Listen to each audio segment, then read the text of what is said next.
Қазақстанның табиғаты, білмеймін, өз басыма басқа елдің табиғатынан ерекше көрінеді. Оның үстіне Қазақстанның климаты қоңыржай, ең саяхатқа тиімді жерлерінің бірі. Ол әрине Бурабай. Бурабайдағы әрбір тауы, әрбір суы өзінің аңызымен ерекше. Мысалы, Оқжетпестің өзінің бір аңызы бар дегендей. Қазақстанның әрбір қаласы бір-біріне ұқсамайды. Табиғаты да біркелкі емес. Сол себептен бізде саяхат орындары өте көп. Қазақстанның ұлттық тағамы көп, бірақ соның ішіндегі ең бастысы әрине ет. Оны қазіргі таңда көпшілік бешбармақ деп атап жатады, бірақ дегенмен оның негізгі атауы ет деп аталады. Алып қашпа әңгімелерде тарап жатыр қазіргіде. Қазақтар әлем бойынша ет жеуден екінші орында тұр деп, қасқырлардан кейін деп айтып жатады ғой, әзілдеп. Сонымен қатар біздің өзіміздің сүйікті сусындарымыз да бар. Сүт, айран, қымыз, шұбат сынды көп. Ең ұнатып жейтін тағамым ол әрине ет. Мұңайған кезде өтірік айтпай-ақ қояйын, тәбетім ашылмай қалады. Мысалы, біздің ет жайында әңгіме қозғайтын болсақ, бұл тағамның 100% керемет шығуы еті көбірек болса болды. Әрбір ұлттың өкілдеріне, әрбір азаматтардың бәріне ұнай береді деп ойлаймын. Қазіргі таңда енді концерттерде біліп жүрмін.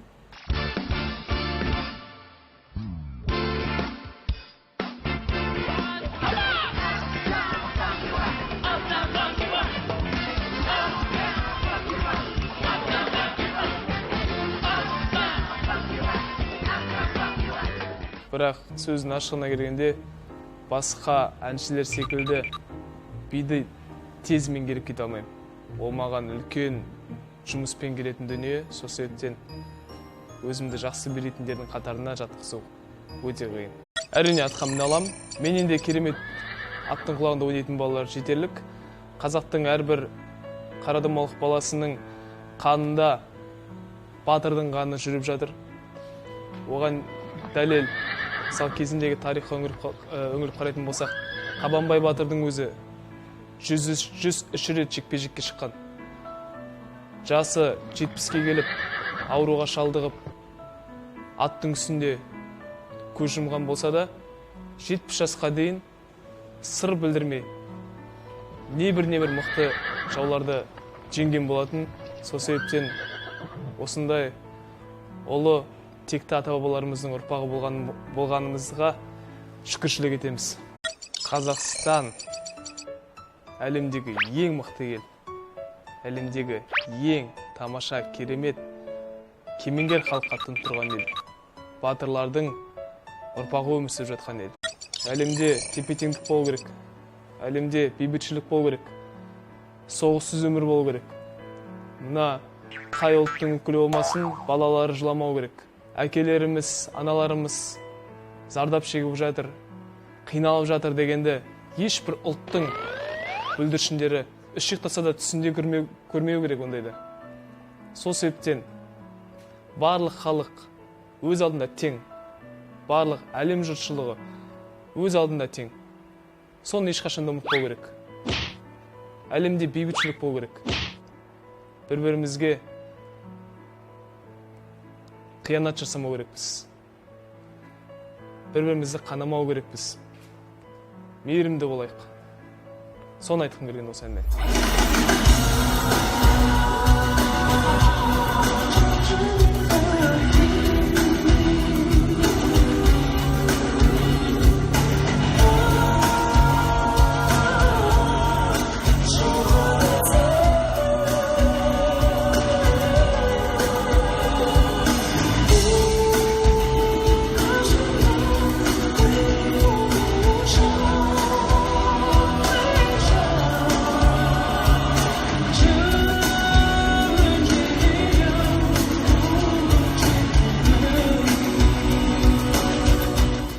Енді сөздің шынына келгенде барлық өнерпаздар сияқты халықтың назарына ілігіп, көзайымына айналып, әртүрлі марапаттар алғанда менде бір марқайып қалатындығым бар. 迪玛希现在可能是中国知名度最高的哈萨克斯坦人了。他嗓音独特，音域宽广，能飙海豚音，能唱流行乐。 бірақ дегенмен мен артық мақтауларға сене бермейтін адаммын, артық марапаттарға масаймайтын адаммын.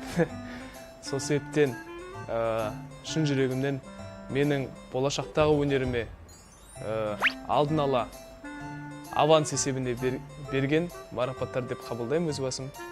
Сол себептен сол атқа лайық болуға тырысып бағатын боламын. Бірінші маусымын көрген болатын. Сол сеңгерді қарап отырғанымда, бұйырса осы байқауға барып көрсем екен деген жүрегімде бала тілегі әуелетті. Көп ұзамай бірнеше жылдар өткеннен кейін ұсыныс келді баруға. Ұсынысты қабыл алдым. Енді нәтижесін өздеріңіз көріп жатсыздар, бағасын беріп жатсыздар. Бұл тек қана бастамасы ғана.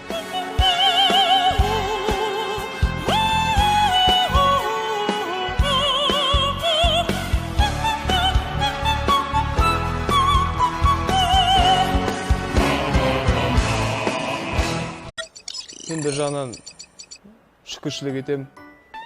Ата-анам Қазақстан Республикасының еңбек сіңірген қайраткерлері, олар өнерден құр алақан емес адамдар. Ата-әжем де өнерден құр алақан емес адамдар. Сол кісілердің демеуімен, сол кісілердің септігімен, сол кісілердің қолдауымен мен қазіргі таңда жайлап әнші болып келе жатырмын. Жақсы ұстаздарға тап болдым. Кезінде анамды оқытқан Марат Олжабайұлы ағамызды бітіріп шықтым. Қазақстанның әрбір қаласы өз алдына әдемі, табиғаты да ерекше, бірақ соның ішінде менің жаныма ең жақыны өзімнің туған жерім, кіндік қан тамған жер Ақтөбе қаласы. Ал заманауи тұрғыда дамып жатқан ең әдемі қаламыз ол әрине Астана. Ол тек қана Қазақстанның көлемінде ғана емес, қазіргі таңда дүниежүзілік көлемге танылып келе жатыр. Сол себептен мен үшін осы екі қала ең басты. Қазақстан әлемдегі ең керемет, ең әдемі мемлекет. Қазақстан қазіргі таңда әлемдік нарықта өзінің ерекше орнымен көзге түсіп жатқан мемлекет. Жас болса да талай-талай белестерді бағындырып жатыр. Сонымен қатар өздеріңіз білесіздер, Астана қазіргі таңда соңғы ғасырдағы ең жас елорда болып саналады. Сонымен қатар географиялық тұрғыда әлем бойынша 9-ші орынды қамтып жатырған, 9-ші орынды алып жатырған Алтай мен Атыраудың арасындағы ұланғайыр жер қазақ халқының жері, қазақ халқының кіндік қан тамған атамекені. Біздің елімізде көптеген әртүрлі ұлт өкілдері тұрады. Бәрімізде тату-тәтті өмір сүріп жатырмыз. Тәуелсіз елбіз. Менделеев кесесіндегі барлық пайдалы қазбалардың бәрі қазақтың жерінде табылады, қазақтың елінде табылады. Сол себептен мен үшін қазақтың елінен асқан ел жоқ, халық жоқ, атамекенім Қазақстан. Уақыт өте келе сол колледждің түлегі атандым, студент атандым. 4 жыл оқып, опера әншісі мамандығы бойынша тамамдадым. Марат Олжабайұлы ағамыздың. Содан соң Астанадағы Қазақ ұлттық өнер университетіне оқуға түстім. Бірақ ол университетте мен эстрада, джаз орындаушысы мамандығы бойынша оқыдым. Джаз әншісін тамамдағаннан кейін магистратураға түстім. Қазіргі таңда магистратурада оқып жатырмын.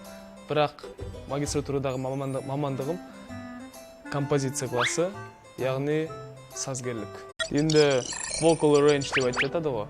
Мен ол төңірегінде әңгіме қозғағанды қатты ұнатпаймын. Өйткені мені көрермендер әнші есебінде қабылдаса екен деймін.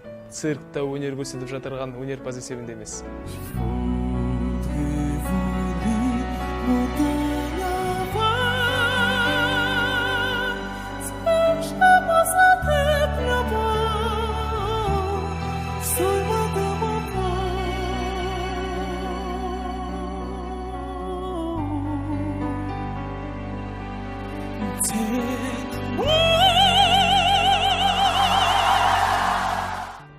Алланың берген сыйы, оны мен барынша баппен қарап, мұқият пайдалануға тырысатын боламын. Менің ең бастысы мақсатым, тілегенім, ішімдегі өнерім көрермендердің жүрегіне жол тапса деген. Сол себептен тек қана соған назар аударсақ.